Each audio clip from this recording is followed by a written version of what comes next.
everybody.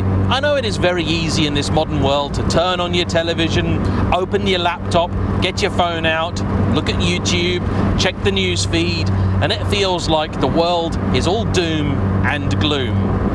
But allow me to let you into a little secret. It's not. It's just that doom and gloom sells, and it sells very, very well. Trust me, I know. And because I play my own small part in this, I feel a civic responsibility to try and redress the balance. And that's what I'm doing today, with the assistance of this, the now 35-year-old Mazda MX-5. And I gotta tell you something. This car is brilliant. Enjoy.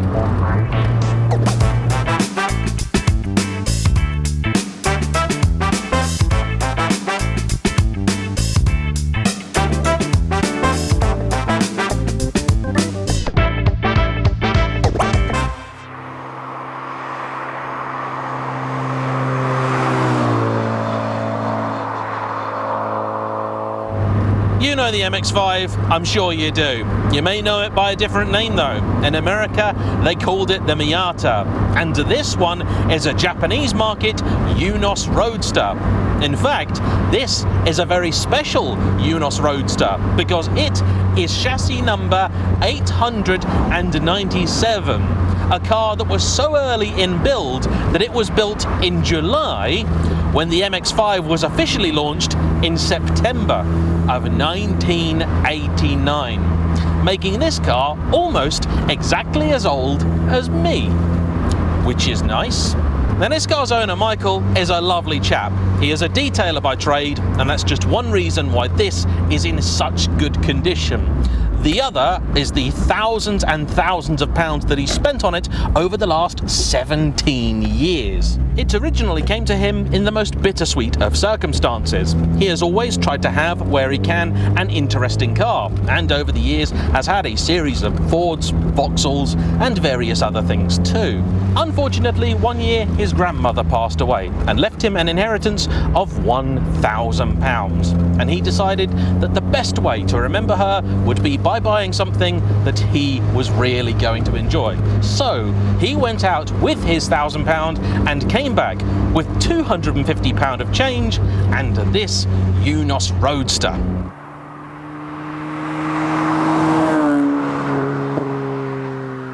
He has subsequently spent the next near 2 decades doing it up, making improvements as and where he could, upgrading the parts where he saw necessary, so it now has a set of gas gold coilovers, an MX-5 parts exhaust, uprated discs and pads, and a few cosmetic alterations too.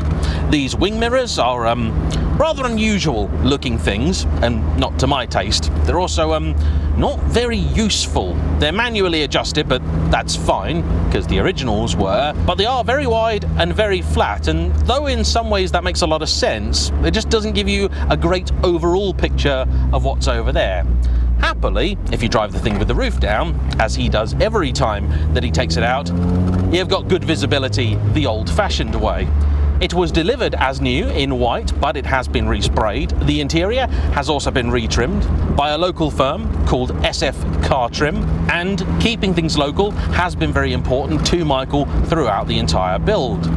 In the last few years, with the MX-5 then approaching its 35th anniversary, he decided to make it a little bit of a tribute to what must be not just one of the world's most popular sports cars, but also one of its best. And so you have this Golf GTD derived tartan trim. You've also got this bespoke MX-35 badging, which is not all to my taste, but I do really appreciate the effort. In fact, the only thing I don't like is that on the rev counter there are 2 5s. If it didn't rev quite as high as it did, and the 5 for the 35 and 5,000 RPM lined up, that would satisfy me greatly. But alas, they do not. One thing I really like that Michael has given this car, a wireless charging pad for his phone. That's genius. I've been thinking about doing something similar for some of my own cars. Love it.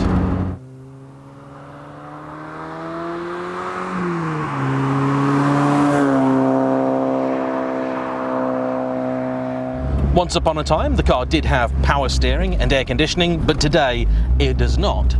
What instead it has left over is absolutely everything you need to have a good time, and not a single thing more.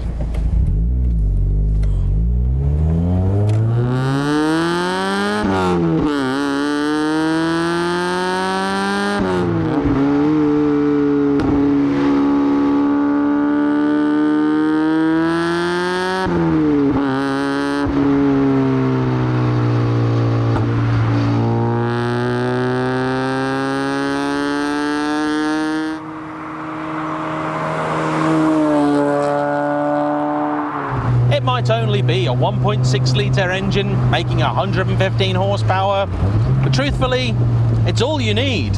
Makes a great noise, the gearbox is fantastic, a 5-speed with a beautifully weighted action, nice short throw, and pedals set up perfectly for rev matching and heel and toe. The steering has a fair weighting to it, but of course, magnificent feel.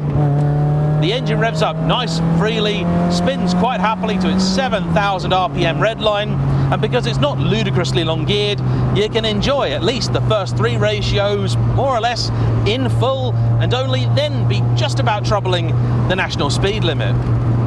The chassis today is feeling its age. I can see the camera over there struggling a little bit, but honestly, if that weren't there, I wouldn't have any complaints whatsoever. I am also certain that it's the convertible element of the MX-5 which makes it so special. First off, all convertibles are awesome. There's something about that amazing visibility and the feeling of the wind in your hair, combined with this car with the fact that you're really, really low down. You're scraping along the floor, and that makes it feel even more potent than it is. This sort of performance in a saloon, well, you'd fall asleep.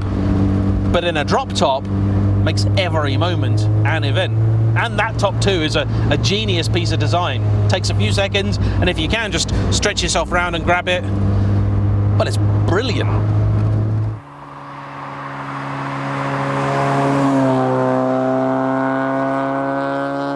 You likely already know that Mazda's inspiration for this was the old Lotus Elan, and ironically, at the time Mazda were building this, Lotus were building a new version of that. Except Lotus tried to be very forward-thinking. They built the car with a front-engined and front-wheel drive powertrain. The one and only time they ever did that. Mazda, meanwhile, stuck to the time-honoured formula of front-engined and rear-wheel drive. It does have a limited slip differential, and by virtue of being an early car, it's a smooth-cased one, which means nothing to me, but apparently would to MX-5 anoraks, as would the fact it only has a single hole in the slam panel. Again, for me, I just go, but it means something, so I'm told. Indicators, as per other JDM market cars, are on the right, and to be honest, it makes an awful lot of sense. Turning circle, pretty good, very good. In fact, grip, let's find out. Yeah, more than adequate.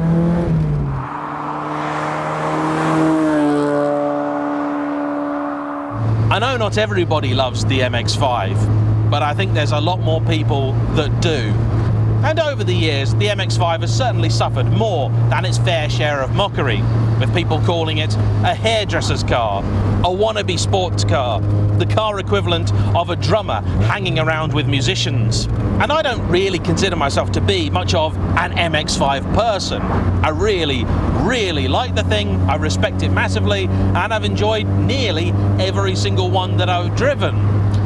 But when Michael offered me this today, I was struggling to think of what exactly I could say about it that might be different to any other early MX-5 that I've driven.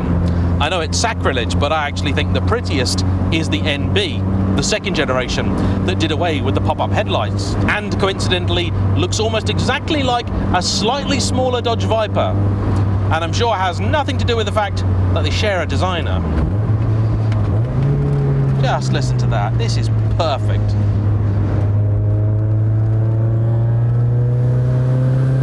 The weight balance of this is beautiful. The turn-in is just right, not overly keen, but confidence inspiring.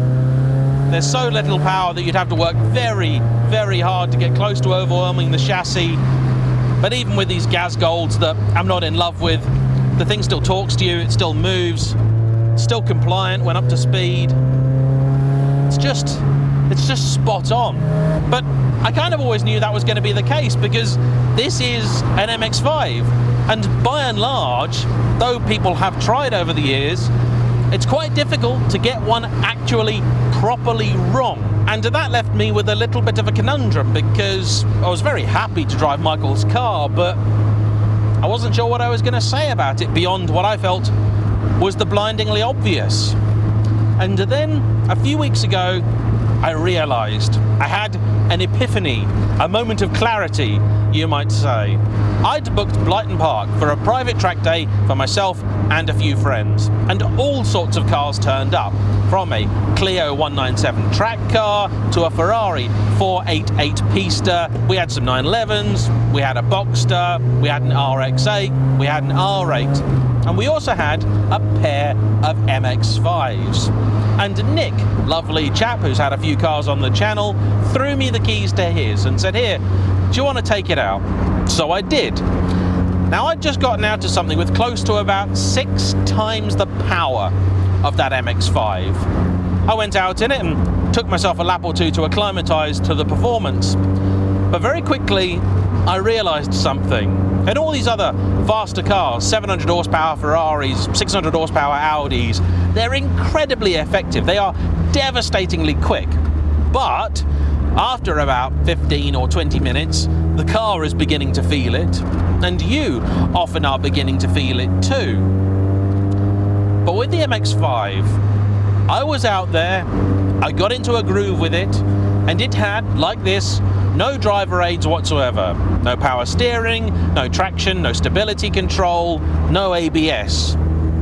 But it gave me absolutely every single piece of information that I needed to make progress in a massively enjoyable way. It wasn't the fastest thing out there. In fact, I wager I was probably one of the slowest things on track. And yet, I felt like I could have stayed out there until the thing ran out of fuel. Why? Simple.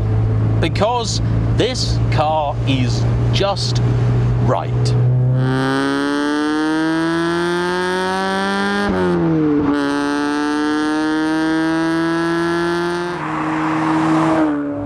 It's not the perfect car for everybody. There'll be plenty of people out there that need 4 seats, 4 doors, and a bigger boot.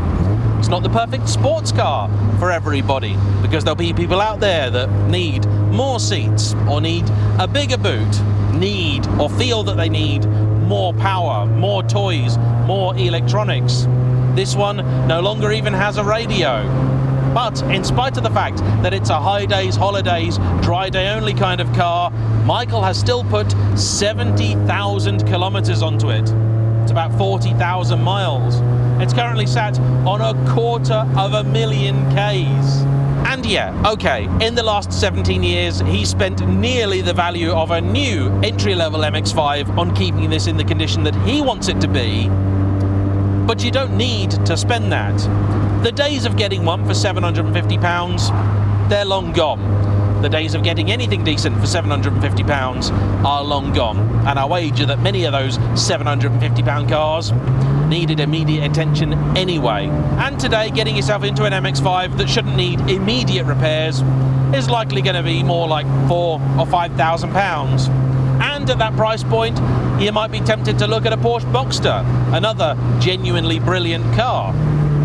But a Boxster is going to be more expensive to maintain, more expensive to run, and it's a different thing. And they're lovely. They're very, very lovely cars indeed. But if you are somebody in a position whereby you can't afford something particularly flash, either you simply don't have the money, or you can't afford the insurance because you're young, or in a previous life were a bit reckless, and you sat there dreaming of Ferraris, Porsches, Lamborghinis and the like, there's nothing wrong at all with dreaming. I think it's a very, very healthy thing. But please, take it from me, I have driven Ferraris, Porsches, Lamborghinis. In fact, this morning, about 3 hours ago, I drove through this exact road in a Ferrari with another 400 horsepower.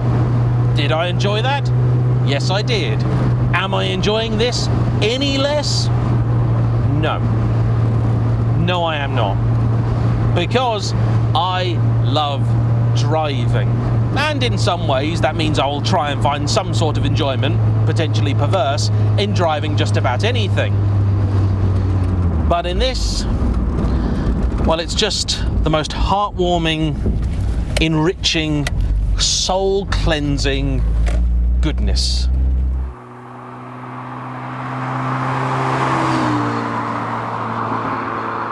It is very, very easy in the modern age of social media and everybody comparing themselves with everybody else to always feel like you need to have more. And it's perfectly fine to want to have more. But trust me, if you want a sports car, you really don't need any more than this. And if you've got, let's call it, $5,000, you too can have one of the best cars ever made. There's a phrase that occasionally does the rounds, which says the Japanese never really invented anything. They just perfected everything. And here, there's proof that is true of the sports car. And I think with that, it's all I need to say.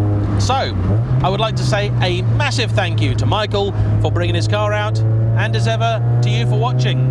Don't forget to hit the like button, comment down below, subscribe if you haven't already, and I'll see you for the next one. Bye!